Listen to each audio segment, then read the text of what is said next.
berupa karunia nikmat yang besar.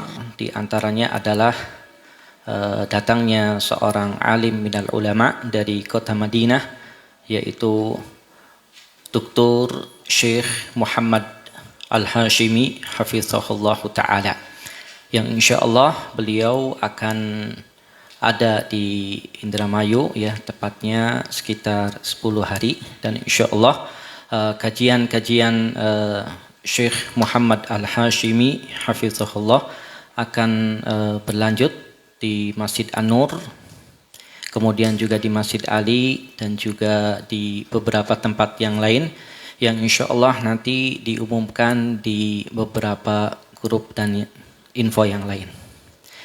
Ada beberapa hal yang kita ingin sampaikan, ya. Yang pertama, diharapkan bagi para hadirin wal hadirat untuk menyimak dengan baik sehingga bisa mengambil manfaat ilmu, kemudian nanti juga diamalkan.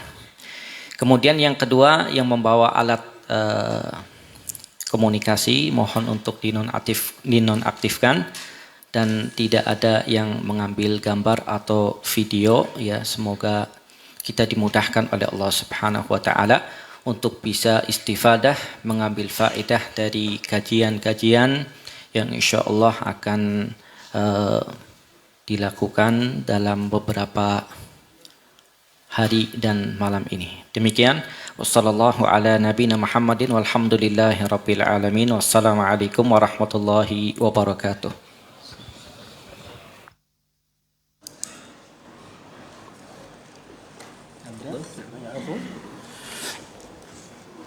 بسم الله الرحمن الرحيم.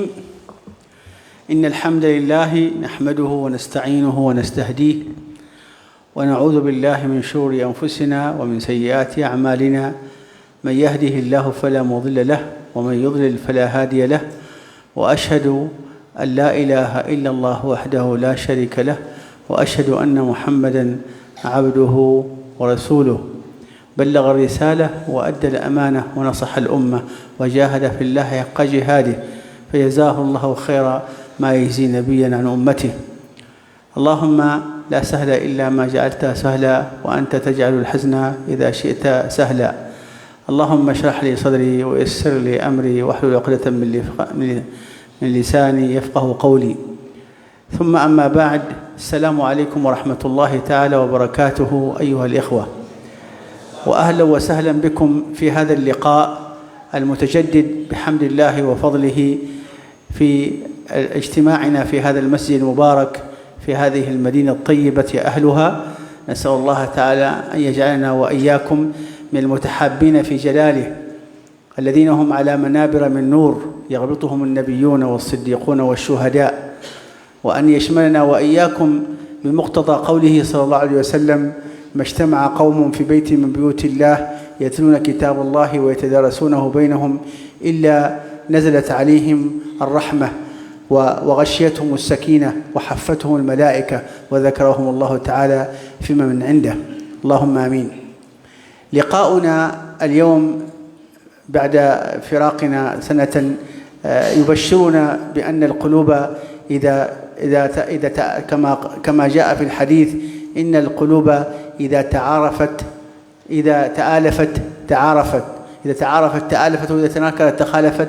فنسأل الله أن نجعل قلوبنا وقلوبكم من القلوب التي تتعارف على الإيمان وتتآلف على التقوى، وأن يجمعنا بكم دائما على هذا المعنى وفي هذا الجو الإيماني الطيب. بإذن الله ستكون لقاءاتنا في هذه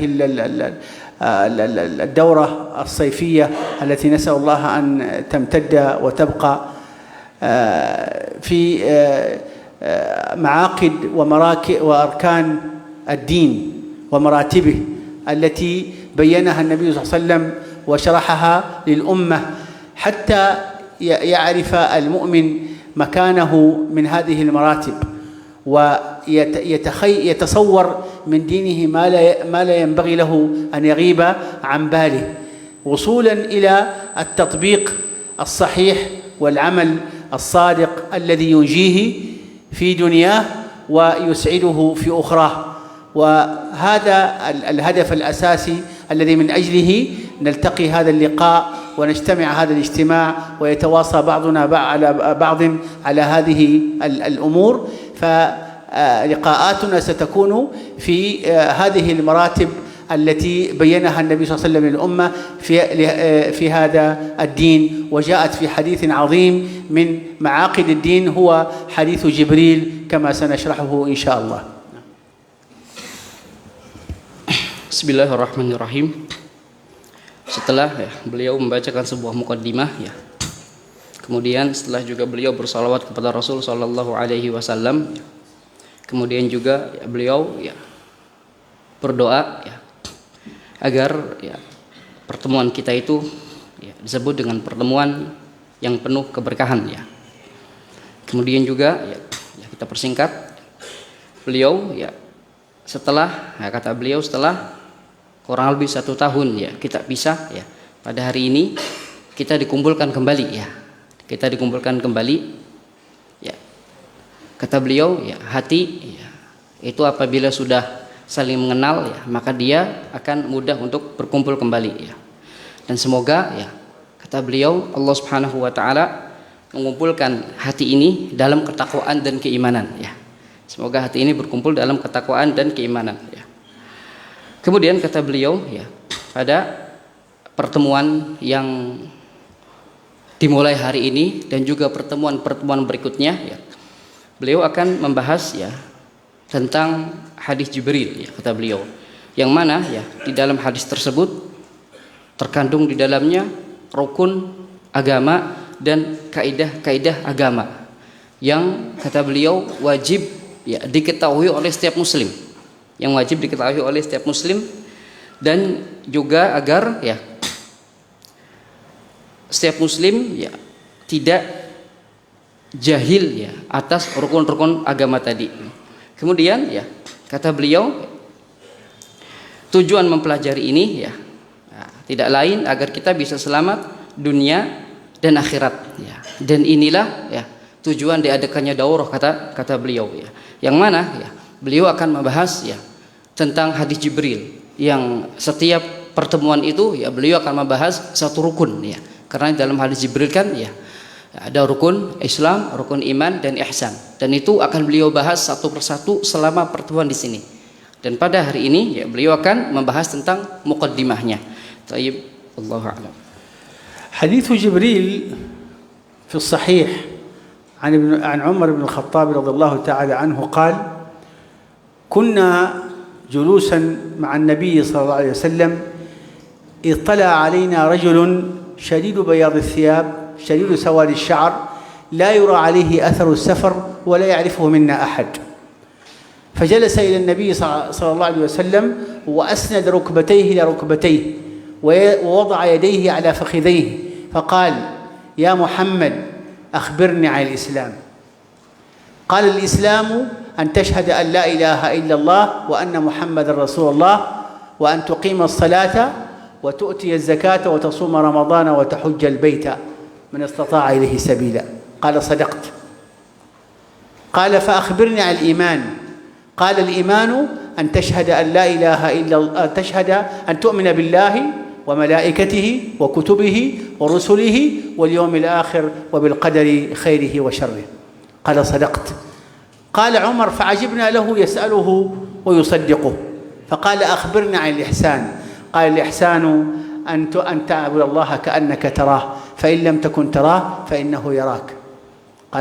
قال: صدقت. قال: فأخبرني عن الساعة. قال: ما المسؤول عنها بأعلم من السائل. قال: فأخبرني عن أماراتها. قال: أماراتها أن تلد الأمة ربتها وأن ترى الحفاة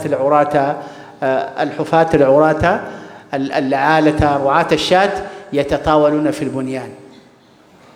هذا الحديث العظيم عظيم القدر جليل المنفعة، اجتمعت فيه معاقد الدين وأركانه، ولذلك قال عنه وصفه أئمة العلماء وكبار العلماء بأنه كما قال القاضي عياض رحمه الله تعالى: قال فيه شرح العبادات الظاهرة والباطنة وعلوم الشريعة كلها. العبادات إما عبادات ظاهرة يراها الإنسان يمارسها بجوارحه، أو باطنة في قلبه، هذه كلها وردت في هذا الحديث، واجتمع فيه بذلك كل الشريعة وعلومها. علوم الشريعة الظاهرة والباطنة اجتمعت في هذا الحديث. يعني هذا الحديث عبارة عن خلاصة لكل ما هو موجود في هذا الدين، ولذلك إذا تعلمه المسلم وعرف معناه وحققه في حياته يكون بذلك قد حقق الهدف الذي خلق من أجله، وهو قوله تعالى: وما خلقت الجن والإنس إلا ليعبدون. ولذلك شبهه ابن دقيق العيد، قال هو في السنة كالفاتحة في القرآن، يعني هو أم السنة كما أن الفاتحة هي أم القرآن. يعني الفاتحة تسمى أم القرآن، وهذا الحديث يسمى أم السنة، لأن الفاتحة جمعت كل معاني القرآن في هذه السبع الآيات. كذلك هذا الحديث جمع كل معاني السنة في هذه الكلمات. وكما ذكرنا أنه اشتمل على الدين كله، ولذلك جاء النبي صلى الله عليه وسلم لما ذهب جبريل في جزئية من الحديث لم أذكرها، وهي عندما ذهب جبريل قال النبي صلى الله عليه وسلم للصحابة: أتعلمون من السائل؟ قالوا: لا يا رسول الله. قال: هذا جبريل أتاكم يعلمكم أمور دينكم. قال: هذا جبريل أتاكم يعلمكم أمور دينكم. فتأمل كيف أن هذه الأمور لأهميتها جاء جبريل شخصيا وهو أمين الوحي، كما وصفه الله تعالى: نزل به الروح الأمين على قلبك لتكون من المنذرين، فسماه الله تعالى أمينا، فأرسله خصيصا وجاء بصورة بشرية حتى يراه الناس، لأنه لو جاء بغير هذه الصورة ما يستطيع أحد يراه إلا النبي صلى الله عليه وسلم. ولذلك يكون الوحي بينه وبين النبي، ثم يبلغه النبي صلى الله عليه وسلم الصحابة. لكن في هذا الموضع بالذات لأهميته وخطورته جاء بصورة بشرية حتى يراه الناس كلهم، وحتى يعلموا أنه جاء مباشرة من ربهم ليعلمهم هم أنفسهم أمام النبي صلى الله عليه وسلم هذه المسائل المهمة. وأيضا نقطة أخرى تدل على أهمية هذا الموضوع، وهو أن جبريل اتخذ صورة المتعلم مع المعلم، وجلس جلسة المتأدب، واستخدم أسلوب السؤال والجواب. كل هذا حتى يقرب هذا موضوع هذا الحديث وينقله إلى أفهام الصحابة بطريقة واضحة، ويشعرهم بأهميته وخطورته. فأهميته أنه جاء به الوحي المباشرة، أمين الوحي مباشرة من الله، وجاء به مباشرة إليهم وعلمه إياهم بطريقة السؤال والجواب وبهيئة المتعلم، حتى يصل ذلك كله إليهم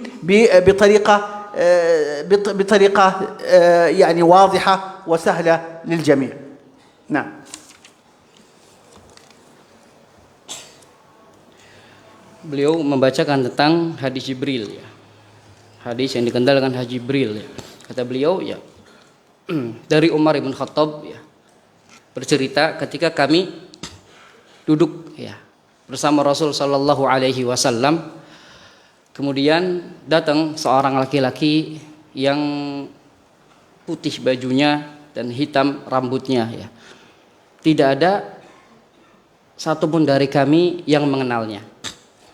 Kemudian tiba-tiba, ya, seorang laki-laki itu duduk dekat dengan Nabi Shallallahu Alaihi Wasallam, menyandarkan lututnya ke lutut Rasul Shallallahu Alaihi Wasallam, ya. Kemudian mulai bertanya kepada Rasul Shallallahu Alaihi Wasallam, ya, akhbirni anil Islam, ya, beritahukanlah kepadaku tentang Islam, ya. Maka kata Nabi Shallallahu Alaihi Wasallam, Islam adalah engkau bersaksi, ya, bahwa tidak ada Tuhan selain Allah dan Muhammad Rasulullah, ya. Kemudian mendirikan sholat, ya, puasa, ya, zakat, saum Ramadan, ya. Kemudian, ya, setelah itu, ya, orang tadi membenarkannya, ya, membenarkan dengan apa yang dijelaskan oleh Rasul. Ya. Kemudian bertanya dengan pertanyaan yang kedua, akhbirni anil iman. Ya. Beritahukanlah kepadaku ya tentang iman. Ya. Kata Nabi Shallallahu Alaihi Wasallam, yaitu engkau beriman ya kepada Allah Subhanahu Wa Taala, ya, malaikat, Rasul, kitab, ya. Kemudian ya hari kiamat, qada dan qadar ya. Setelah itu seorang tadi ya membenarkannya sehingga ya para sahabat merasa heran. Ya. Dia bertanya dan juga dia membenarkan ya. Dia bertanya dan juga dia membenarkan. Kemudian bertanya tentang ihsan ya. Bertanya tentang ihsan.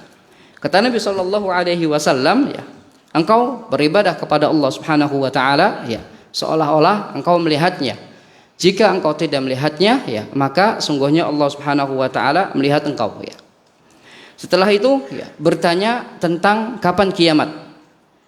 Kata Nabi Shallallahu Alaihi Wasallam, tidaklah yang ditanya lebih tahu daripada yang bertanya ya, artinya sama-sama tidak tahu ya.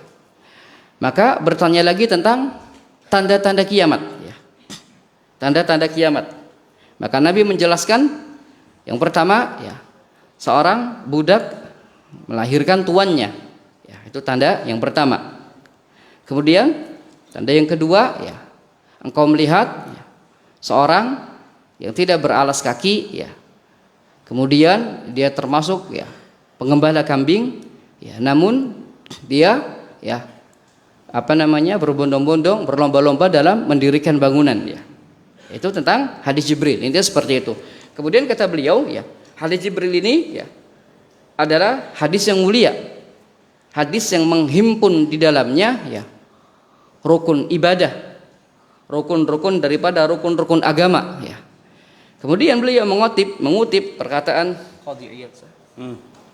Beliau ya, Qadhi Iyad berkata ya, di dalam hadis tadi ya, terdapat penjelasan tentang ibadah yang zahir dan ibadah yang batin ya.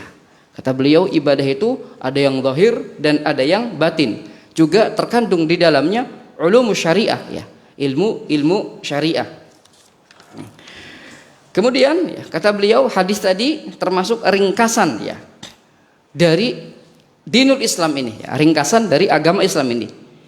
Jika seorang itu belajar ya, mempelajari hadis Jibril ini ya, kemudian mengamalkan hadis ini ya, maka sungguh dia telah menjalankan ibadah yang merupakan tujuan dari hidupnya ya.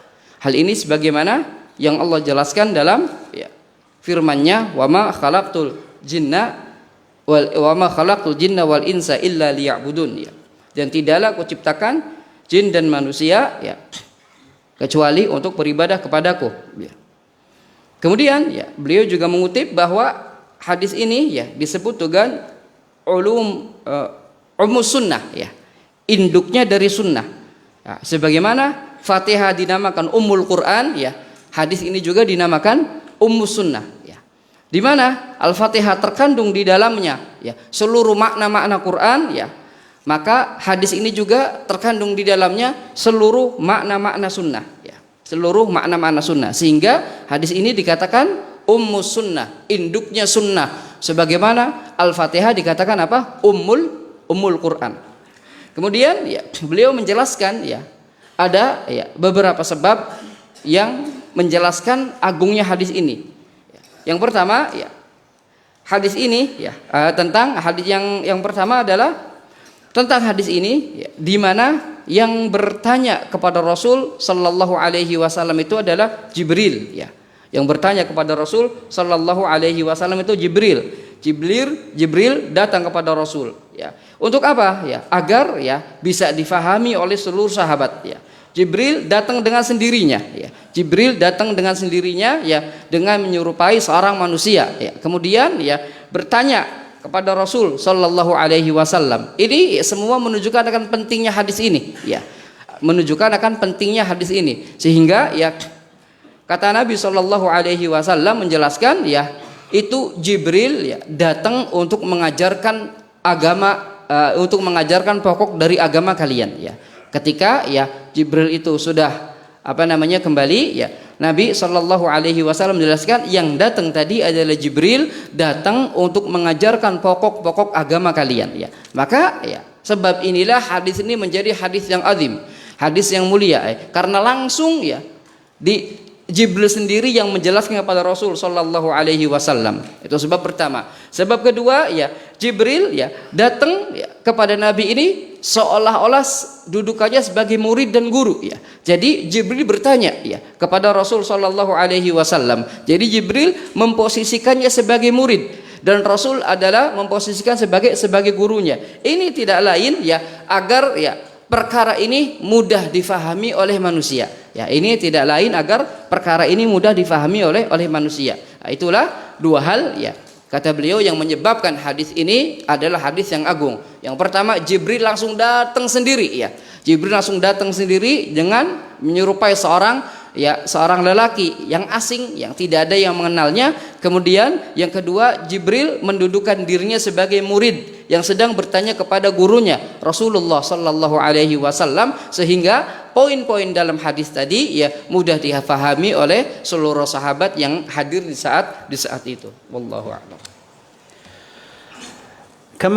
كما سمعتم في نص الحديث أيها الإخوة وكما ذكرت لكم هو اشتمل على كل الدين.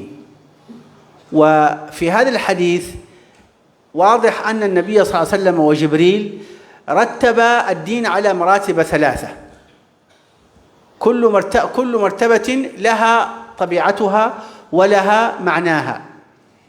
فأولا مرتبة الإسلام وبينها النبي صلى الله عليه وسلم لجبريل في أعمال 5: الشهادتين، الصوم، الصلاة، الزكاة، الصوم، الحج. وهذه المرتبة واضح أنها تتعلق بالأعمال التي تمارسها الجوارح، يعني بجوارح الإنسان ينطق الشهادتين بلسانه، يصلي بأعضائه، ويحج ويصوم كذلك. إذن هي أعمال بدنية ظاهرة. ومرتبة الإيمان التي فسرها النبي صلى الله عليه وسلم بالأعمال الباطنة التي هي كلها تصديق في القلب، تصديق بالله وملائكته وكتبه ورسله كما سنعرف بالتفصيل إن شاء الله. ثم مرتبة الإحسان التي هي تجمع بين المرتبتين، هي ترقية إلى اجتماع المرتبتين، حضور القلب مع الجوارح. هذه المراتب الثلاثة هي كل الدين، فإذا تعلمها المسلم يكون بذلك قد حقق ما ينبغي أن يحققه من أمور دينه. ولكل مرتبة تفاصيل سنذكرها إجمالا اليوم، وفي المحاضرات القادمة إن شاء الله أن نفصلها. نعم. Beliau mengucapkan ya, beliau menjelaskan bahwa hadis Jibril yang telah disebutkan tadi ya. Setelah kita tahu tentang hadis Jibril tadi ya, maka kata beliau ya Jibril ya dalam hadis tadi mengurutkan tingkatan-tingkatan agama ya. Maka dalam hadis tadi ya dijelaskan akan tingkatan-tingkatan agama. Itu Jibril yang mengurutkannya langsung ya, mengurutkan tingkatan-tingkatan agama. Ya. Yang pertama adalah tingkatan Islam ya, yang dijelaskan ya ada 5 tadi. Yang mana ya setiap tingkatan ini ya memiliki ya cabang-cabangnya, atau setiap tingkatan ini memiliki rukun-rukunnya. Yang pertama tingkatan Islam kata beliau ya jelas ada 5 tadi ya. Dimulai dari syahadat ya, dan diakhiri dengan haji. Yang seluruhnya Islam itu berkaitan dengan amal-amal yang zahir kata beliau ya. Islam berkaitan dengan amal-amal yang zahir. Ya misal ya syahadatain itu diucapkan dengan lisan ya. Kemudian ya ada lagi juga dengan badan, ada lagi juga dengan harta ya. Sebagaimana haji, badan dan harta. Intinya ya yang pertama Islam itu berkaitan dengan amalan-amalan yang zahir ya, yang tampak. Kemudian beliau melanjutkan ya, yang kedua adalah tingkatan iman ya. Yang mana iman ini seluruhnya adalah amalan-amalan batin ya. Kalau Islam tadi berkaitan dengan amalan zahir, iman berkaitan dengan amalan-amalan batin. Kata beliau yang seluruhnya adalah kembali kepada at-tasdiq ya, pembenaran ya. Dan juga al-iqrar, tasdik dan iqrar. Kemudian ya martabat yang ketiga itu adalah ihsan ya. Nah, tingkatan yang ketiga adalah tingkatan ihsan. Nah, ihsan ini mengumpulkan dua amalan tadi ya, baik yang zahir ataupun yang batin ya. Jadi tingkatan ihsan, martabat ihsan ini mengumpulkan dua tadi. Kalau Islam berkaitan dengan zahir, iman berkaitan dengan apa? Batin. Nah, ihsan mengumpulkan dua hal tadi, berkaitan dengan zahir dan berkaitan dengan batin. Maka ya dalam ihsan ini ya diharuskan hudurul qalbi, kata beliau, hadirnya hati dan juga diamalkan oleh anggota badan. Jadi itulah tiga tingkatan agama yang ada pada hadis Jibril. Ada Islam, ada iman, ada ihsan. Yang nanti setiap tingkatan ini ya akan beliau jelaskan ya semuanya. Yang mana nanti setiap tingkatan ini akan beliau jelaskan. Mungkin hari ini kata beliau ya hanya sesuatu mujmal saja, hanya yang global saja hari ini. Nanti ya pertemuan selanjutnya akan dirinci setiap tingkatan tersebut. Yang mana jika ya seorang itu memahami hadis ini dan juga mengamalkan hadis ini ya dengan sebenar-benarnya, maka sungguh dia telah mengamalkan ya seluruh agama yang Allah Subhanahu wa taala perintahkan kepadanya. Allah. المرتبة الأولى التي ذكرها النبي صلى الله عليه وسلم في هذا الحديث هي مرتبة الإسلام، وهي أشبه بالمرحلة الأولى في التعليم. يعني من باب التقريب نستطيع أن نشبه المراتب هذه بالمراحل الدراسية. يبدأ الطالب أولا بالمرحلة الابتدائية، بعد أن ينتهي منها ينتقل إلى المرحلة المتوسطة، ثم إلى المرحلة الثانوية، وهكذا لا ينتقل من مرحلة حتى ينتهي من المرحلة التي قبلها. هذه المراتب أشبه بهذا. أول ما يدخل الإنسان في الإسلام يبدأ بهذه المرتبة الأولى، وأول خطوة في الإسلام هي أول ركن في هذه المرتبة. مثل الطالب عندما يدخل في مرحلة ابتدائية، أول ما يدخل يبدأ بحروف الهجاء، بعد أن يتقن حروف الهجاء ينتقل إلى القراءة، ثم وهكذا. إذن هذه المراتب هي أقرب تشبيه لها المراحل الدراسية. أول ما تدخل الدراسة تبدأ بالمرحلة الابتدائية، وأول شيء تبدأه بالمرحلة الابتدائية حروف الهجاء. كذلك هنا أول مرتبة هي الإسلام، وأول شيء في الإسلام شهادة أن لا إله إلا الله وأن محمد رسول الله. هذه البداية، الخطوة الأولى. ولذلك لا حظ في الإسلام لأحد قبل أن يقول لا إله إلا الله محمد رسول الله بلسانه وقلبه.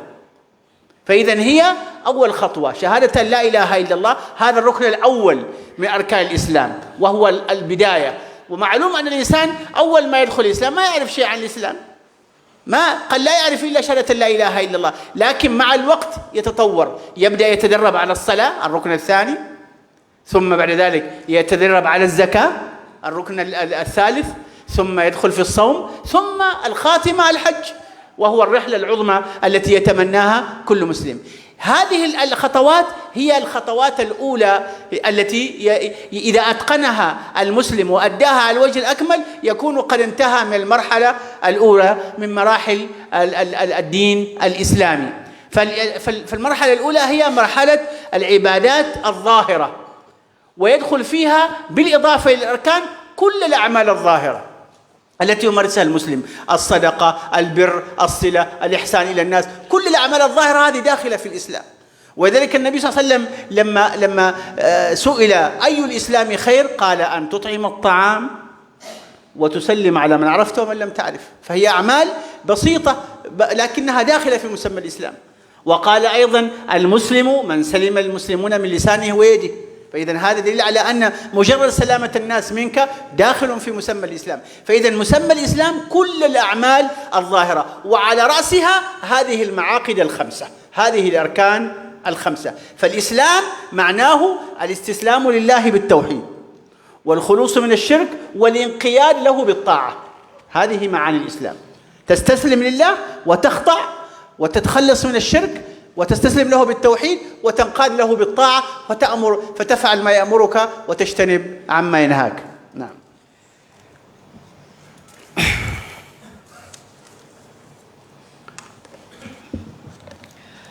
Beliau melanjutkan ya bahwa tingkatan-tingkatan dalam agama ini mirip seperti ya pelajaran dalam kelas.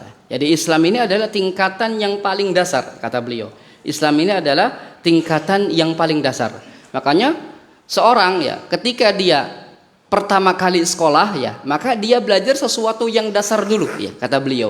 Dia belajar tentang huruf-huruf hijaiyah, kemudian dia ketika huruf hijaiyah bisa, dia lanjut membaca, kemudian seterusnya dan seterusnya. Nah, tingkatan agama ini kata beliau mirip dengan ini ya. Maka seorang ya yang pertama kali ya, jika seorang pertama kali masuk Islam, maka yang pertama ya kata beliau adalah ya tadi ya, mengucapkan 2 kalimat syahadat ya. Mengucapkan 2 kalimat syahadat dengan lisan dan hatinya ya. Maka tidak ada Islam, kata beliau, bagi yang tidak mengucapkan 2 kalimat syahadat. Tidak ada Islam bagi orang yang tidak mengucapkan 2 kalimat syahadat. Maka ya ini adalah ya langkah-langkah pertama ya, langkah-langkah pertama ya, yang harus difahami ya oleh setiap manusia ya. Maka Islam di sini ya tingkatan pertama ini ya berkaitan dengan setiap amalan zahir ya. Nah, semuanya berkaitan dengan setiap amalan zahir, dimulai dari syahadat ya, kemudian salat, zakat, puasa hingga berakhir ya melakukan haji, dan ini adalah amalan-amalan yang zahir. Namun ya kalau difahami ya seluruh amalan-amalan zahir ya, setiap amalan-amalan zahir ini masuk kepada muqtadul Islam ya. Setiap amalan zahir ini masuk kepada makna Islam ya. Apa saja? Misal memberi makan, bersedekah dan lainnya. Jadi amalan-amalan zahir ini masuk kepada makna Islam. Jadi Islam berkaitan dengan amalan-amalan zahir. Sekali lagi, setiap amalan zahir itu masuk pada muqtadul Islam. Yang rukunnya ya 5 tadi ya. Yang rukunnya ya 5 tadi. Kata beliau membawakan misal ya hadis dari Nabi Shallallahu Alaihi Wasallam ketika ditanya tentang Islam, antut imat to'am, misalnya dengan memberi makan ya, atau ya dengan salam kepada orang yang kau kenal dan tidak kau kenal ya. Ini maksud pada ya muqtadul Islam karena berkaitan dengan amalan-amalan zahir. Jadi amalan yang ringan, amalan yang sedikit, tetapi ini adalah bagian dari Islam ya. Kemudian kata beliau juga membawakan al-muslimuna man salimal muslimuna min lisanihi wa yadi. Kata beliau, hakikat orang Islam adalah mereka yang orang lainnya aman dari gangguan lisan dan gangguan tangannya. Nah, ini juga termasuk makna Islam karena berkaitan dengan amalan zahir ya, berkaitan dengan amalan zahir. Jadi perlu difahami, setiap amalan zahir itu masuk pada makna apa? Islam. Setiap amalan zahir masuk pada makna Islam. Namun pokoknya, rukunnya ya adalah 5 tadi ya, adalah 5 tadi. Kemudian beliau menjelaskan tentang makna Islam. Kata beliau, Islam di sini ya maknanya adalah ya berserah tunduk dan patuh kepada Allah Subhanahu wa taala. Al-istislamu lillah, tunduk berserah diri kepada Allah Subhanahu wa taala, mentauhidkan Allah Subhanahu wa taala, kemudian berlepas diri dari syirik dan para pelaku kesyirikan ya. Kata beliau ya, Islam itu yang pertama tunduk dan patuh kepada Allah Subhanahu wa taala ya, dengan mentauhidkan Allah Subhanahu wa taala, kemudian berlepas diri dari kesyirikan dan para pelaku kesyirikan. Itu makna daripada Islam ya, itu makna daripada Islam. المرتبة الثانية مرتبة الإيمان، وهي المرحلة التي يترقى إليها المسلم بعد أن يؤدي أحكام الإسلام الظاهرة على الوجه الأكمل، يصبح في مرتبة الإيمان. ومرتبة الإيمان هي أعمال القلوب التي تتعلق بالتصديق، ولذلك أرجى الأعمال وأقواها وأثبتها التي تنبعث من القلب فتصدقها الجوارح. ولذلك جاءت مرتبة الإحسان في أعلى قمة مراتب الدين. فالإيمان هو التصديق، قول نطق باللسان وتصديق بالجنان وعمل بالأركان. هذا هو معنى الإيمان بالاصطلاح، هو لغة التصديق، وشرعا نطق باللسان وتصديق بالجنان وعمل بالأركان. وأركانه كما بينها النبي صلى الله عليه وسلم في هذا الحديث كلها أعمال متعلقة بالقلب. أولها الإيمان بالله، أن تصدق بالله وبجميع تفاصيلها التي إن شاء الله سنذكرها في محاضرة خاصة، وأن تؤمن بالله وتؤمن بملائكته. Iman ya, yang mana ya tingkatan iman ya, itu seluruhnya berkaitan dengan amalan hati ya, kata beliau. Yang mana tingkatan iman seluruhnya ya berkaitan dengan amalan hati ya. Oleh karena itu tingkatan ini lebih kuat ya. Karena amalan itu jika sudah diimani, diyakini oleh hati, kemudian baru dilakukan oleh anggota badan ya. Baru dilakukan oleh anggota badan ya. Kemudian ya beliau mulai menjelaskan tentang rukun iman ya. Rukun iman. Yang pertama ya iman kepada Allah, ya, iman kepada malaikat ya, dan seterusnya ya. Kata beliau ini semuanya adalah amalan-amalan gaib ya. Ini semuanya adalah amalan-amalan gaib yang butuh ya kepada pembenaran ya. Yang butuh kepada pembenaran. Sebelumnya ya beliau menjelaskan ya makna iman ya. Sebelumnya beliau menjelaskan makna iman. Kata beliau iman secara bahasa tasdik yaitu pembenaran dan pengakuan ya. Tasdik tasdik wal iqrar. Benar. Tasdiq bil lisan, tasdiq bil iman dulu, tasdiq wal iqrar, tasdiq. Tasdiq.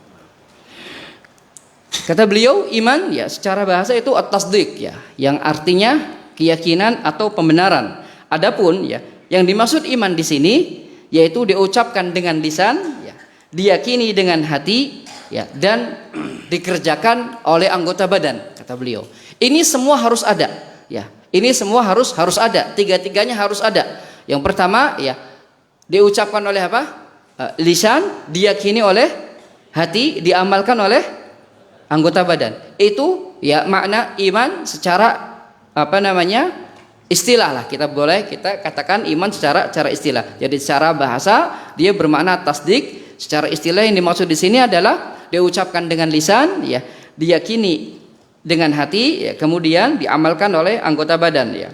Dan beliau menjelaskan ya tentang rukun-rukun iman tadi ya. Semuanya kata beliau, semuanya itu adalah amalan-amalan ghaib ya, yang kita butuh ya untuk beriman tentangnya ya. Misal ya tentang iman kepada Allah, ini adalah perkara-perkara gaib ya. Begitu juga ya iman kepada malaikat, begitu juga iman kepada kitab, ini adalah perkara gaib ya, tentang bagaimana ya kitab itu turun ya, bagaimana kitab diterima oleh Rasul, ini adalah ya amal-amalan batin. Kemudian tentang hari kiamat, ini juga amal-amalan gaib. Ini adalah perkara-perkara gaib. Jadi ya iman ini berkaitan dengan perkara-perkara gaib ya. Begitu juga dengan takdir, kata beliau ya, apa yang telah Allah tuliskan, apa yang terjadi, apa yang akan terjadi, itu semuanya adalah perkara-perkara gaib yang wajib kita imani ya. Maka jika iman kita kuat ya, maka seperti melihat sesuatu yang nyata ya. Jadi seperti melihat sesuatu yang nyata. Semakin iman seorang itu kuat, maka ia semakin ya bisa melihat misalnya tentang bagaimana iman kepada Allah, malaikat dan seterusnya. Kemudian ya iman hal ini butuh kepada kekuatan hati ya, sekali lagi ini butuh kepada kekuatan hati ya. Maka semakin hati itu kuat, maka semakin ya keimanan itu menancap dalam hati. Jadi intinya rukun yang kedua ini ya itu berkaitan dengan amalan-amalan hati ya. Rukun yang kedua ini berkaitan dengan amalan-amalan hati. Sedangkan rukun yang pertama berkaitan dengan amalan-amalan apa? Amalan-amalan zahir ya. Yang pertama berkaitan dengan amalan zahir, yang kedua berkaitan dengan amalan-amalan batin. هناك نقطة ينبغي الإشارة إليها في هذا الصدد، وهي التفريق بين الإيمان والإسلام.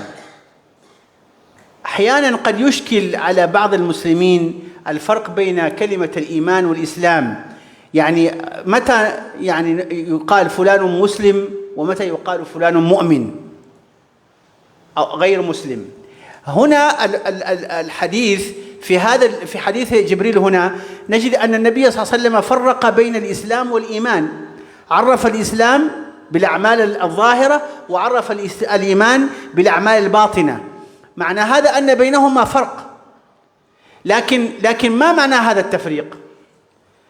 العلماء قالوا أن الإسلام والإيمان من الكلمات التي إذا اجتمعت افترقت، وإذا افترقت اجتمعت. ما معنى هذا؟ يعني عندما أقول إسلام فلان مسلم غير مؤمن، هنا الإيمان والإسلام ورد في جملة واحدة، معنى إذن أنا أقصد أنه يعمل ظاهرا ولا يعمل باطنا، كما قال الله تعالى في سورة الحجرات: قالت الأعراب آمنا قل لم تؤمنوا ولكن قولوا أسلمنا. إذن هنا إشارة إلى أن هؤلاء حققوا أو فعلوا الأعمال الظاهرة، لكن الأعمال الباطنة عندهم ناقصة. لكن لما يأتي الإسلام وحده، كما قال الله تعالى مثلا: إن الدين عند الله الإسلام، هل هذا معنى أن الإنسان يكون مسلم فقط بالأعمال الظاهرة دون الأعمال الباطنة؟ هل هذا معناه؟ ليس هذا معناه، لأن الإسلام هنا ورد وحده، معنى يشمل الأعمال الظاهرة والباطنة. كما أن الإيمان إذا ورد وحده، إذا قيل فلان مؤمن، معنى أنه قائم بالأعمال الظاهرة والباطنة. ليس معنى أنه مؤمن يعني أنه قائم بالأعمال الباطنة دون الظاهرة، لا. لو ورد مع بعض وقلنا هذا فلان مسلم وغير مؤمن، حينئذ نعم نقصد بالمسلم القائم بالأعمال الظاهرة دون الأعمال الباطنة. لكن إذا ورد كل واحد منهم وحده يشمل الاثنين. ولذلك النبي صلى الله عليه وسلم فسر الإيمان في حديث وفد عبد القيس، فسره بأنه أن تشهد أن لا إله إلا الله. قالوا يا رسول الله، قال لوفد عبد القيس: أتدرون ما الإيمان؟ قالوا: الله ورسوله أعلم. قال: أن تشهد أن لا إله إلا الله وأن محمد رسول الله. ففسر الإيمان بشهادة لا إله إلا الله التي هي ركن من أركان الإسلام الظاهرة. فالمفهوم الذي أريد أن تفهموه أن في حديث جبريل النبي صلى الله عليه وسلم بين الدين في مراتب: المرتبة الظاهرة والمرتبة الباطنة والمرتبة التي تجمع بينهما. ولكن هذا ليس معناه أن الإسلام يكون بدون إيمان، ولا أن الإيمان يكون بدون إسلام. ليس معنى أنه يمكن أن يكون الإنسان إذا قلنا فلان مسلم معناته يجب أن يجمع بين الأعمال الظاهرة والباطنة. إذا قلنا أن فلان مؤمن معناه أنه يجب أن يجمع بين الأعمال الظاهرة والباطنة. إذا قلنا أن فلان مسلم غير مؤمن، حينئذ ما نقصد أنه قائم بالأعمال الظاهرة ولكنه مقصر في الأعمال الباطنة. وهذا معنى قولهم: الإسلام والإيمان إذا اجتمعا افترقا وإذا افترقا اجتمعا.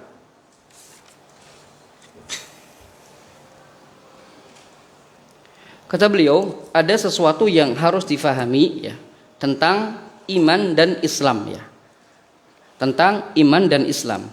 Jadi kalimat ini ya, apabila dia datang dalam satu kalimat disebutkan iman dan Islam, maka iman memiliki makna sendiri, Islam memiliki makna sendiri ya. Misal dikatakan seorang itu muslim tapi dia tidak mukmin, artinya dia hanya ya melakukan amalan-amalan zahir saja ya.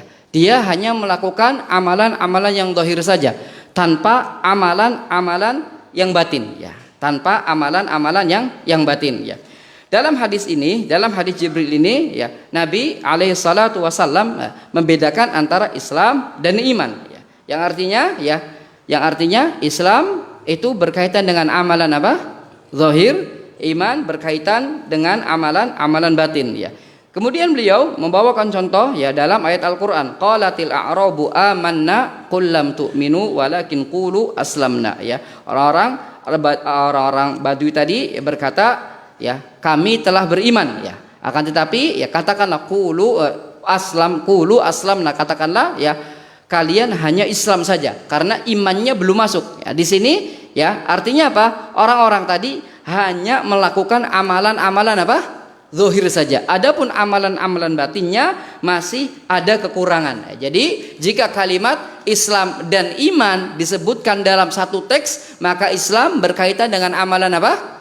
Zahir ya. Iman berkaitan dengan amalan batin. Jika hanya kalimat Islam saja yang disebut atau kalimat iman saja yang disebut, maka itu masuk keduanya. Sebagaimana ya dalam ayat Al-Qur'an, inna dina indallahil Islam ya. Sungguh agama di sisi Allah adalah Islam. Di sini Allah hanya menyebut apa? Islam. Masuk kepadanya, maka kalimat Islam di sini masuk kepadanya amalan zahir dan amalan batin. Jadi sekali lagi ini yang perlu dipahami, kata saya kalimat ini jika bersama disebutkan dalam satu kalimat itu maknanya sendiri-sendiri. Namun jika terpisah hanya disebutkan Islam saja, fulan muslim, ya maka maknanya fulan itu yang melakukan amalan zahir dan melakukan amalan batin. Ya, misal diucapkan lagi fulan mukmin, ya maka fulan ini yang melakukan amalan zahir dan melakukan amalan batin. Jika dipisah, jika bersama memiliki ya makna sendiri-sendiri. Namun jika penyebutannya itu terpisah sebagaimana dalam ayat tadi, ya innad dina indallahil Islam, hanya disebutkan kalimat apa? Islam. Maka maknanya apa Islam di sini? Amalan zahir dan amalan batin. Kemudian juga ya dalam hadis ya, ketika Nabi Shallallahu Alaihi Wasallam ditanya apa itu iman, ya Nabi menjawab dengan rukun Islam. Ya ketika Nabi ditanya apa itu iman, ya Nabi menjawabnya dengan rukun Islam. Ini karena apa? Iman di sini masuk amalan zahir dan masuk amalan batin. Bisa dipahami sampai sini? Jadi Islam dan iman jika disebutkan dalam satu kalimat, ya disebutkan dalam satu kalimat, maka Islam memiliki makna sendiri, iman memiliki makna sendiri. Namun jika disebutkan secara tunggal, hanya disebutkan Islam saja, sebagaimana ya fulan muslim, maka maksudnya muslim ya mukmin gitu. Jika disebutkan fulan mukmin, maka maksudnya ya muslim dan mukmin, ya karena Nabi Shallallahu Alaihi Wasallam pernah ditanya tentang apa itu iman, Nabi menjawab tentang rukun Islam. Ketika Nabi tanya apa itu iman, Nabi jawabannya rukun Islam. Ini menunjukkan apa? Iman ketika disebutkan sendiri maknanya adalah Islam. Begitu juga Islam jika disebutkan sendiri maknanya adalah iman. Jadi kata beliau ini yang wajib difahami. Iman dan Islam, sekali lagi kata beliau, iman dan Islam ya apabila disebutkan secara bersamaan, Islam memiliki makna sendiri, iman memiliki makna sendiri, ya. Jika disebutkan secara tunggal, ya dalam satu kalimat disebutkan hanya iman saja atau disebutkan hanya Islam saja, maka iman ya Islam, Islam ya iman. Jelas sampai sini?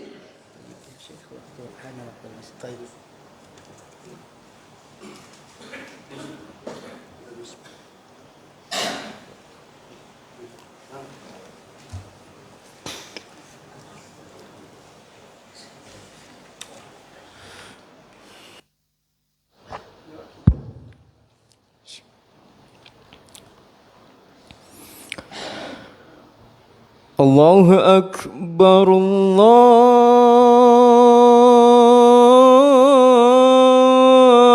Allahu Akbar, Allahu Akbar,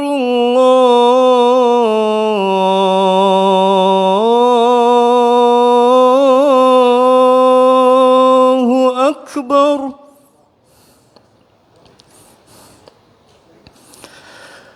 أشهد أن لا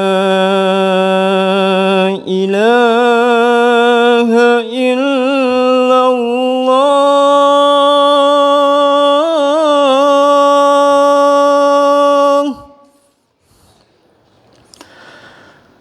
أشهد أن لا إله إلا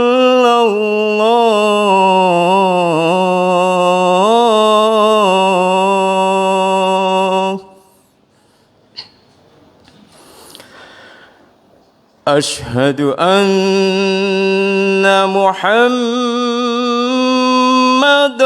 رسول الله أشهد أن محمد رسول الله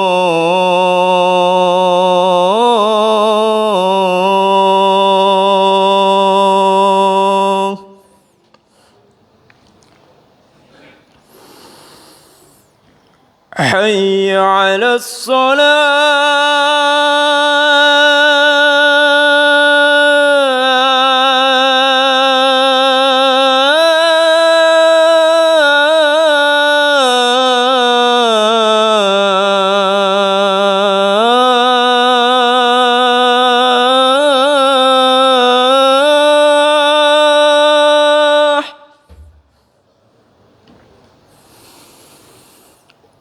حي على الصلاة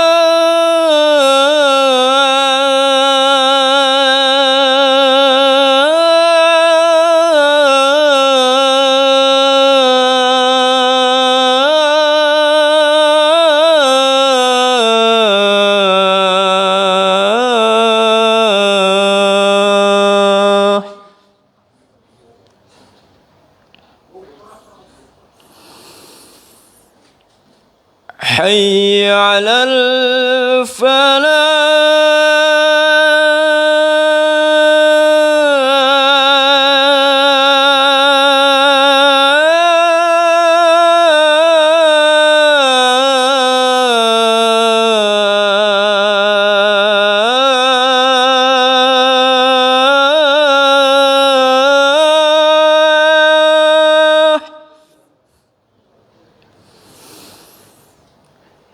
حي على الفلاح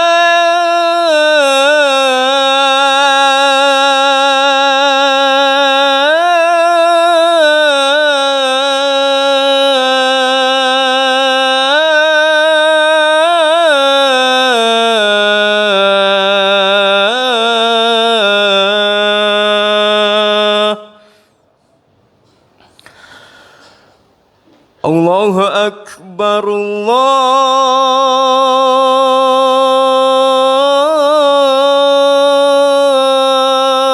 الله أكبر لا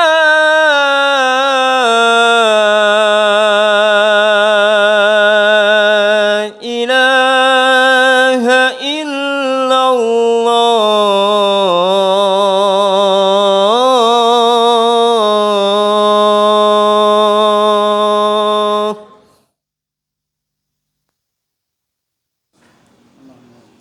تم الصلاة القائمة رضيت بالله رب العالمين والسلام على محمد صلى الله عليه وسلم محمد بن القائم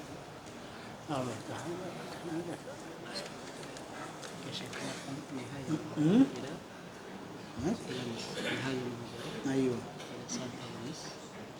طيب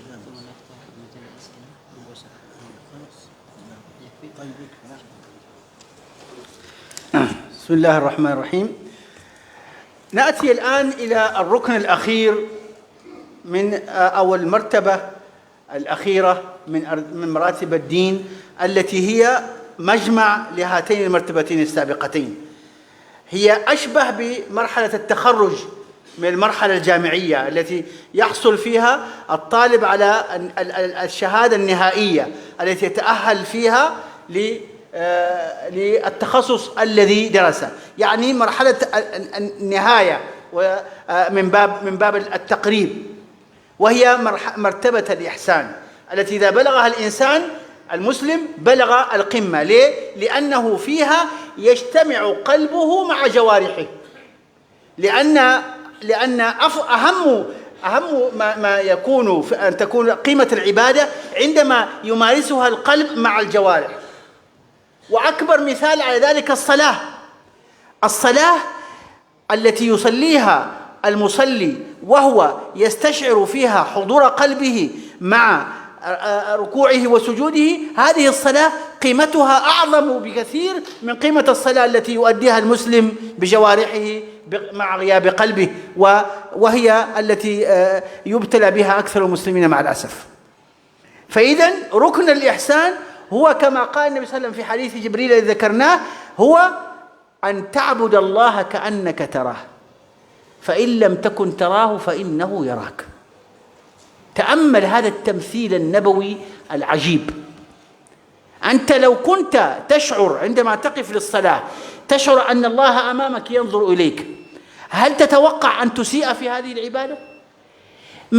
ما تنقص العبادة من المؤمن حينما يؤديها إلا بقدر ما ينقص حضور الله تعالى في قلبه.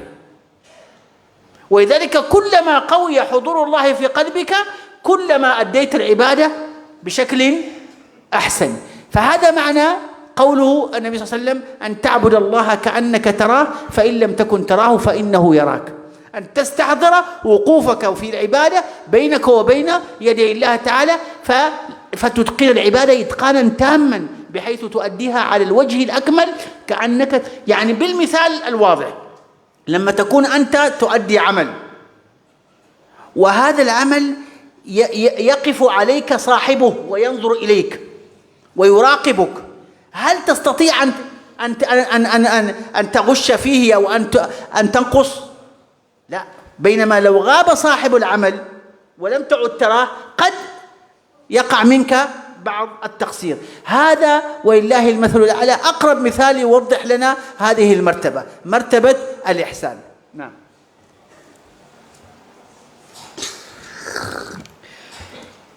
Beliau melanjutkan ya tentang martabat atau tingkatan yang terakhir adalah tingkatan ihsan ya. Yang mana ini tingkatan yang paling tinggi ya. Kata beliau seolah-olah ya ini dilakukan oleh orang yang telah lulus dari kuliah ya. Telah lulus dari kuliah. Dia menyelesaikan 2 tingkatan sebelumnya. Ini adalah tingkatan final ya. Yang mana dalam tingkatan ini ya terkumpul di dalamnya 2 amalan, yaitu amal zahir dan amal batin. Jadi terkumpul di dalamnya amalan hati dan amalan anggota badan. Ya. Maka ya ketika amalan itu dihadiri ya oleh hati dan anggota badan, maka amalan ini memiliki nilai yang sangat luar biasa. Ya.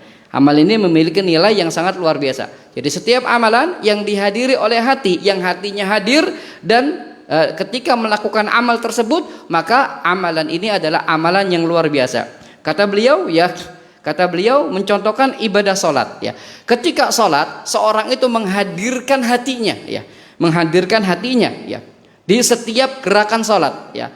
Di setiap gerakan salat, maka ini nilai salatnya adalah nilai yang sangat sempurna ya. Karena ia hadirkan hati ketika sholat. Ketika ruku ia hadirkan hatinya, ketika sujud ia hadirkan hatinya, misalnya ketika baca Al-Fatihah ia hadirkan hatinya. Maka sholat ini ya adalah sholat yang memiliki nilai tinggi karena adanya kehadiran hati dan juga adanya anggota badan. Berbeda ya dengan sholat yang hanya anggota badan saja ya.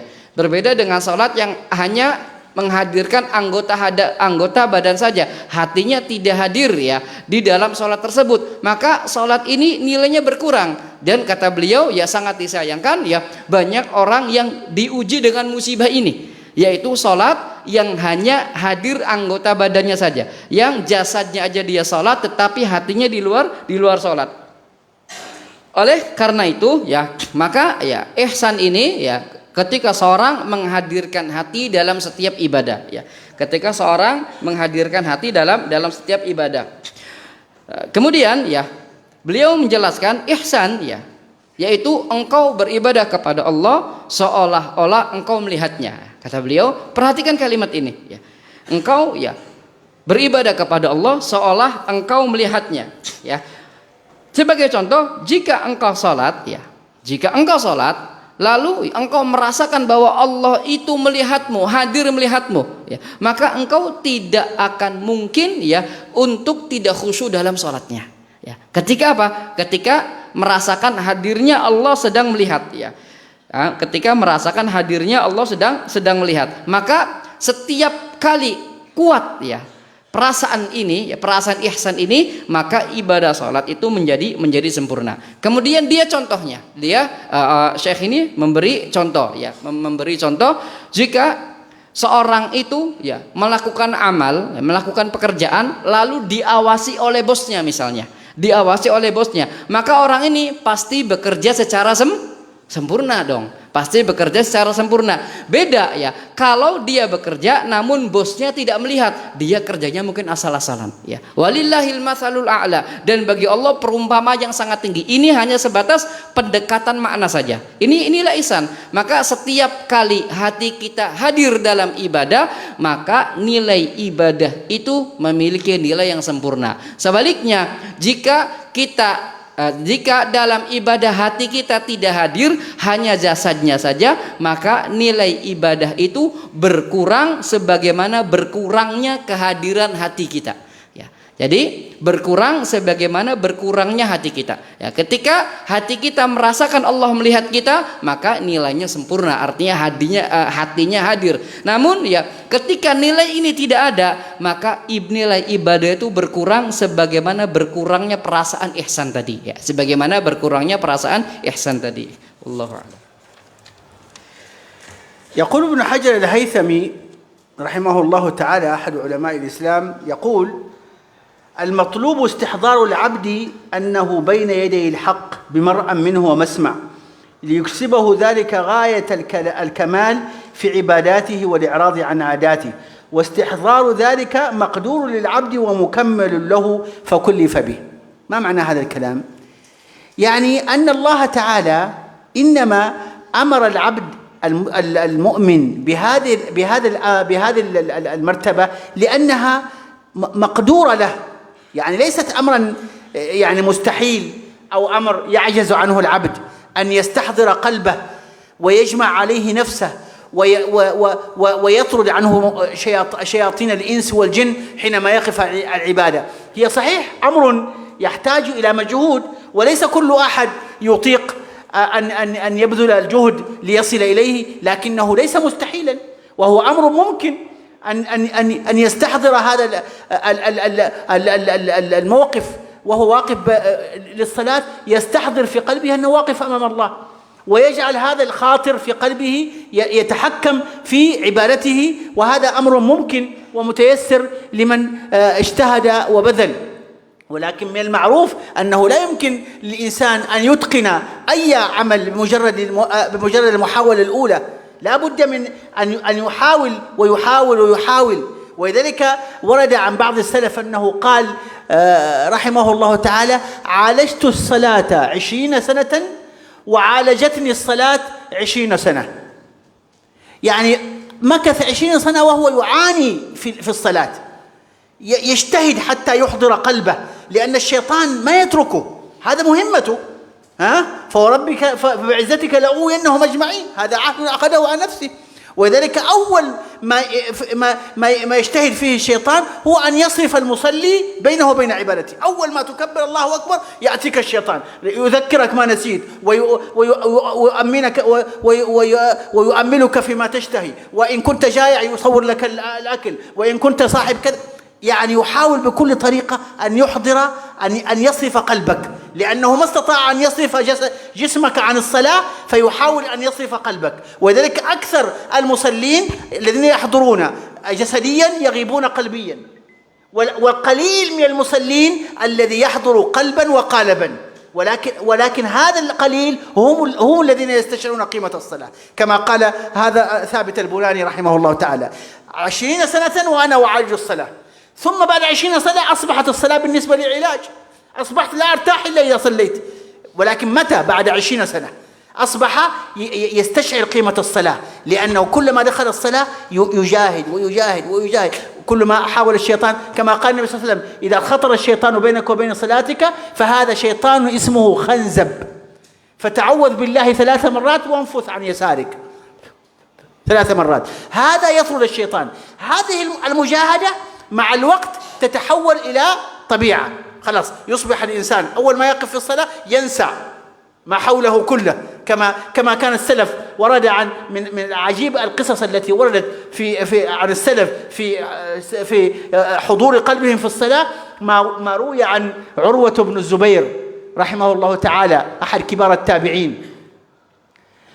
ورد أنه مرضت رجله، وقرر الطبيب أن يقطعها، وطبعا في هذاك الوقت ما كان هناك ما يوجد بنج حتى يخدر رجله ثم يقطعها بدون ألم، فاحتار الطبيب كيف يقطعها عليه وهو يتألم، فقال له: اتركني حتى أدخل في الصلاة، فإذا دخلت في الصلاة فاقطعها فإني لن أشعر بك. وهذا فعلا ما حصل، عندما كبر في صلاته غاب عن الدنيا، فقطع الطبيب رجله ولم يشعر. من يستطيع أن يفعل هذا اليوم؟ هذا كله بسبب إيش؟ قوة المران والتدريب على الصلاة. متى وصل إلى هذا؟ ما وصل إليه في يوم وليلة، وصل إليه عبر سنوات من المجاهدة والمكابدة. هذا الذي ينبغي للمسلم أن يجتهد في الوصول إليه. نعم. beliau membawakan perkataan dari Ibnu Hajar Al-Haythami yang intinya ya bahwa Allah Subhanahu wa taala menetapkan ibadah ihsan ini karena setiap orang mampu melakukannya ya. Beliau menetapkan ibadah ihsan ini karena setiap orang mampu melakukannya. Namun ya ini perlu adanya tadarrud kata beliau, perlu adanya latihan ya, perlu adanya latihan ya. Bukan berarti ya tidak bisa ya.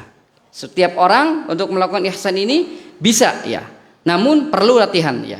Kemudian beliau membawakan ya perkataan salaf tadi, aku belajar ya sholat ya 20 tahun, kemudian belajar khusyuk dalam sholat 20 tahun. Setelah itu ya ketika sholat sudah hilang perasaan apa-apa, sudah lupa apa-apa ya. Karena ini ya ketika orang sholat masuk pada kalimat Allahu Akbar, masuk pada kalimat takbir ya, itu semua pikiran masuk ke kita, mengganggu sholat kita. Kemudian beliau menjelaskan bahwasanya ya ada salah satu setan yang mengganggu ya, orang sholat, itu namanya khanzab ya, mengganggu sholat. Jika dia datang maka ya meludahlah ke kiri 3 kali ya. Kemudian beliau membawakan juga tentang bagaimana ya kisah ya salaf ya khusyuknya dalam sholat. Beliau membawakan ya kisah dari Urwah bin Zubair ya, Urwah ibn Zubair ya, seorang kibar dari ulama tabi'in ya.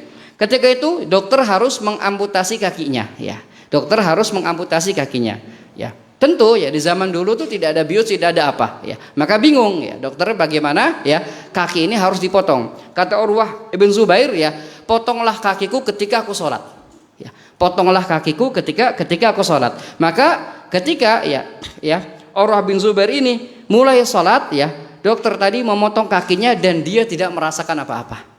Ya, dia tidak merasakan apa-apa. Hal ini siapa yang bisa melakukan dari diri kita? Enggak ada. Tetapi bukan berarti kata beliau tidak mungkin. Ya, ini Urwah bin Zubair ini ya tentu mendapatkan hal seperti ini ketika dilatih terus ya. Oleh karena itu tadi ulama di antara ulama tadi mengatakan aku latihan sholat 20 tahun dan latihan khusyuk dalam sholat juga 20 tahun. Maka ya semakin ya hati itu hadir ketika sholat, maka semakin sholat itu khusyuk. Jika ini dilatih, maka seorang ketika sholat yansaqullasai kata beliau, semuanya lupa ya, yang semua urusan dunia itu lupa, yang hadir hatinya ketika sholat. Dan ini sekali lagi tidak mudah kata beliau. Ini tidak mudah, butuh ijtihad, butuh kesungguhan, butuh latihan, tetapi bukan berarti tidak mungkin ya. Bukan berarti tidak mungkin, karena ya sebagaimana kembali ke perkataan awal tadi, Allah Subhanahu wa taala menetapkan ihsan itu karena manusia mampu ya. Allah ya membebankan ihsan itu karena manusia mampu. Tetapi ya walaupun kebanyakan manusia nggak mampu, ini harus dilatih ya, harus terus berlatih ya, sehingga dia mampu untuk menghadirkan ihsan dalam setiap ibadah. Wallahu a'lam. نختم هنا الباقي نقول طيب الآن نكتفي بهذا القدر ونسأل الله تعالى أن ينفعنا وإياكم بما سمعنا بإذن الله. هذه الأركان سنعود إليها إن شاء الله إذا يسر الله لنا ووفقنا لذلك، سنعود إليها بتفصيل أكثر في المحاضرات القادمة إن شاء الله. وصلى الله وسلم على عبده ورسوله محمد وعلى آله وصحبه أجمعين. نعم. Kata beliau, ini yang bisa beliau sampaikan pada pertemuan perdana ini secara global, yang nanti pada pertemuan-pertemuan berikutnya beliau akan rinci satu persatu dari rukun-rukun tadi. Ya, beliau akan rinci satu persatu dari tingkatan agama tadi, dimulai dari Islam, iman, kemudian ihsan, itu nanti akan beliau rinci satu persatu pada pertemuan berikutnya. Jadi ini pertemuan ini berlanjut ya, pembahasan ini berlanjut ya sampai ya nanti ya, kita faham tentang apa yang terkandung dari hadis Jibril ya. Ini yang dari beliau sekarang ya. Mungkin masih ada waktu kita buka ya soal jawab kata beliau. Ya, barangkali ya, ada yang tanyakan seputar materi ini. Falyatafaddal mashkur.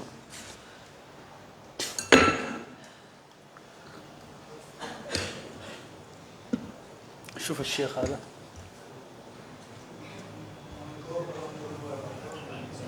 Assalamualaikum. Kaitan dengan yang disampaikan terakhir, kalau kita bagaimana caranya supaya dalam sholat Karena biasanya kita orang di setelah sholat pasti timbul pikiran-pikiran lain yang masuk. Allah sudah. Jadi bagaimana caranya kiat-kiatnya untuk bisa terkhusu di dalam sholat, mengalirkan hati di dalam sholat. Ya. السؤال عن كيفية يحصل الخشوع الصلاة.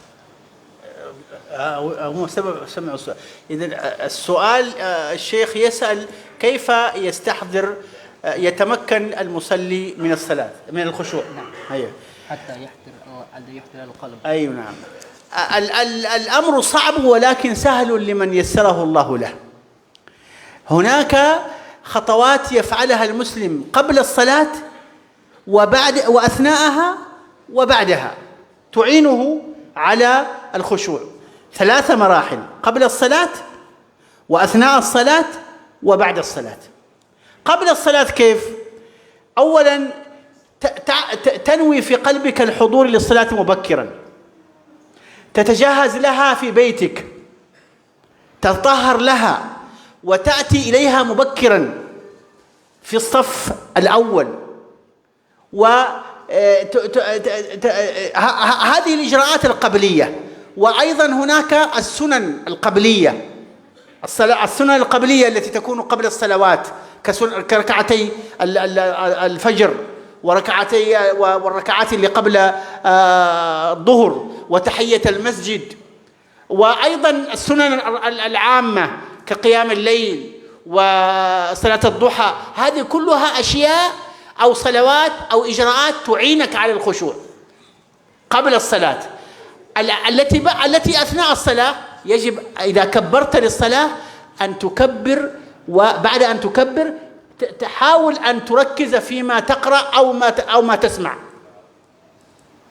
يعني حاول إذا كنت تستطيع أن تفهم القرآن ماذا يتلى في القرآن فعليك أن تحاول أن تفهم ما يقرأ. يعني لما يقول الإمام الحمد لله رب العالمين يجب أن تفكر ما معنى الحمد لله، ما معنى رب العالمين. هذا إذا كنت تستطيع أن تفهم ما يقرأ في القرآن، وهذا هو المطلوب. على الأقل أن تعرف معنى الفاتحة. لو استشعرت مرة عندما تقرأ الفاتحة ما معناها قلبك يحضر مباشرة. لكن المشكلة نحن نسمع القرآن ولا نفهم ما يقال.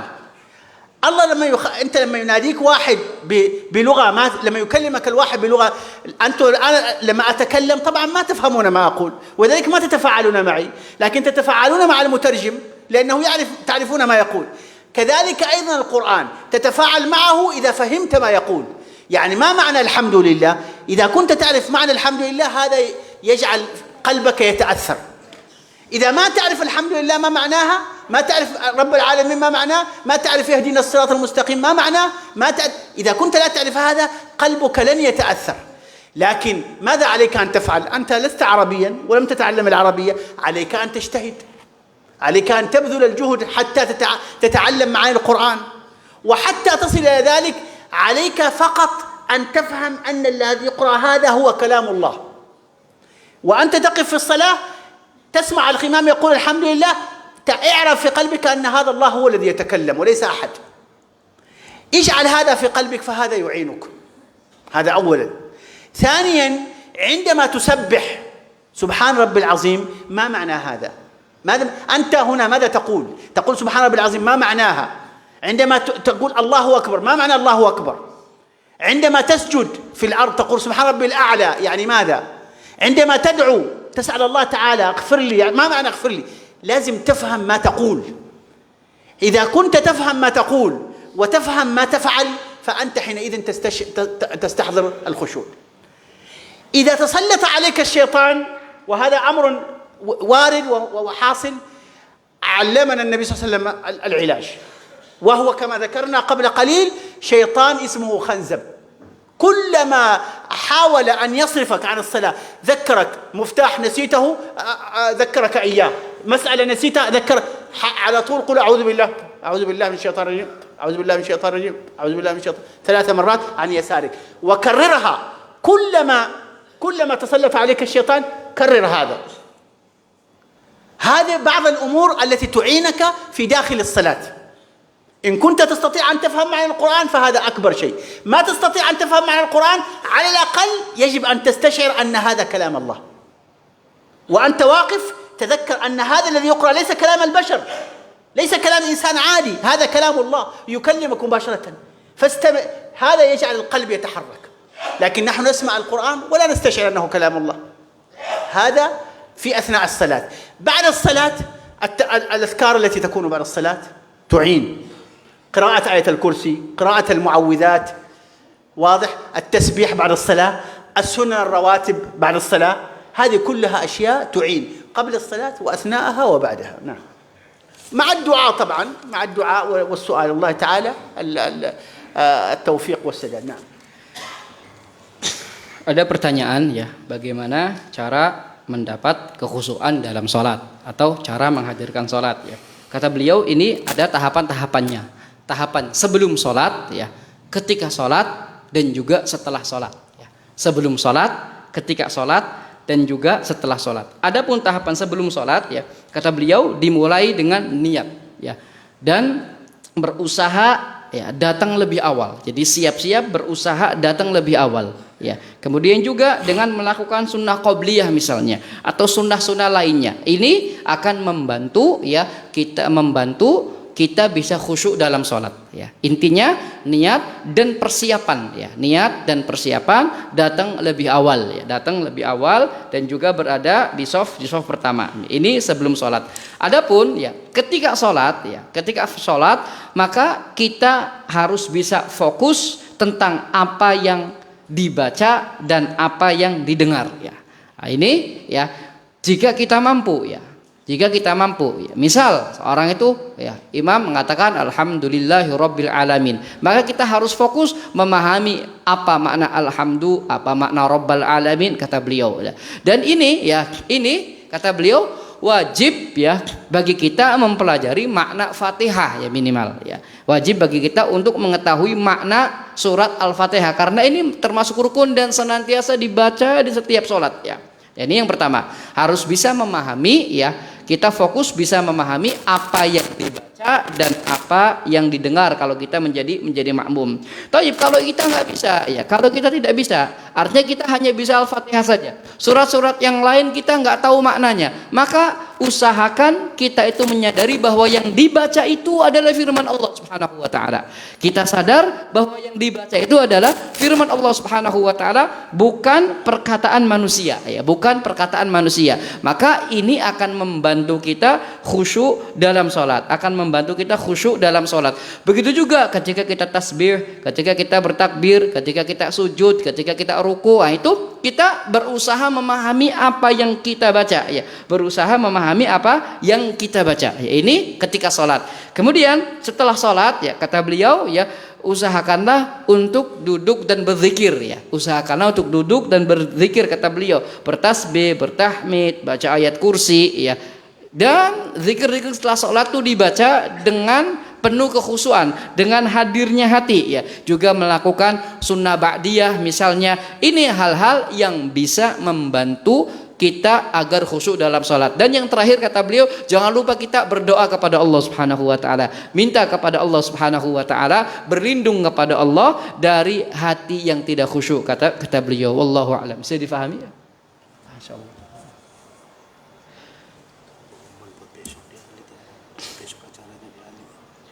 Untuk besok ya, untuk besok ada pengumuman. Untuk besok kajian ilmiah di Masjid Ali Ibn Abi Thalib ya.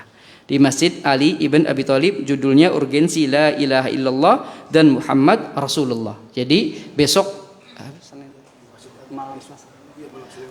Senin malam Selasa besok di Masjid Ali tempatnya, di ya Komplek Al Irsyad ya, Komplek Al Irsyad.